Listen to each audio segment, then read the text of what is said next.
Wings and Wheels is an air and motoring show. We have a 5-hour display which is headlined by the Red Arrows. We also have things like the Battle of Britain Memorial Flight, the Blaze, the Chinook, so lots of really interesting aircraft.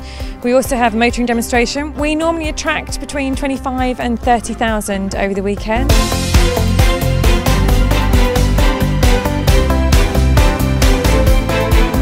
We also have an arena, and in that arena we have lots of different zones that people can enjoy. So we have the Wing Zone, which has got the 747, which you can have a tour of, and the VC-10.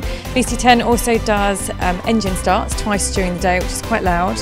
We have the military zone, where we've got military reenactors. We then move down into the motoring area, which is where we have our static vehicles, so that's our car clubs, and there's lots of different types from Mustangs to Minis to Land Rovers. And then the motoring paddock, which is run by Brooklands Museum, which is the cars that run up and down the runway fast.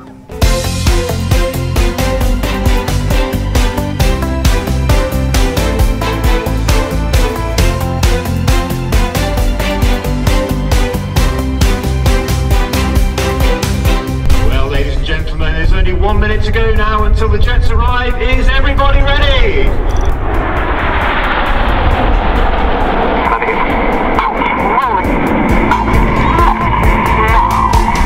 To the left.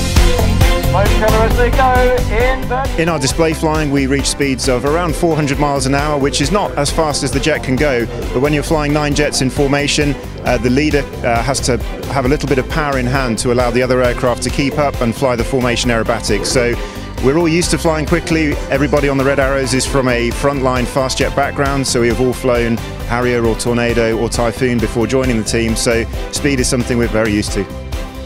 In the Red Arrows, the further away from the leader you are, the harder it is to fly, because a small movement of the leader, if you're close to him, is a small movement, but if you're very far away from the leader on the outside of the formation, it's a very big maneuver, and the pilots have to anticipate that move.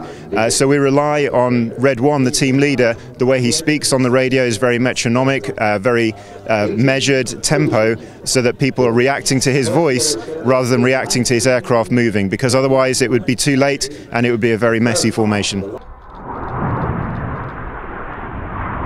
Depending on the manoeuvre, some formations we're as close as 3 to 4 meters.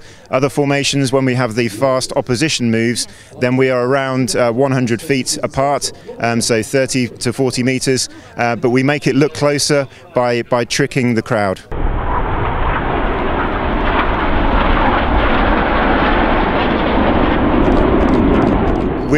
We have a good reputation, which is very nice to have, and obviously we tour the world as well as displaying in the UK, so it's great that we have a good reputation. There are obviously many other display teams around the world that we fly alongside, but we're very proud of what we do, and we work very hard to maintain high standards.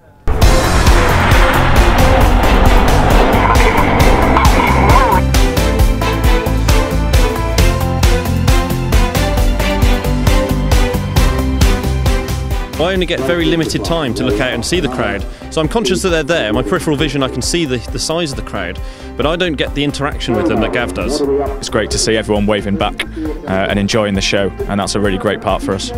Who's faster, a Chinook or a Ferrari? I think round a bendy track you'd have to say a Ferrari, but as you can see in our display we are actually quite agile, so it'd definitely be something that I'd like to try and have a go at and see if we could beat them.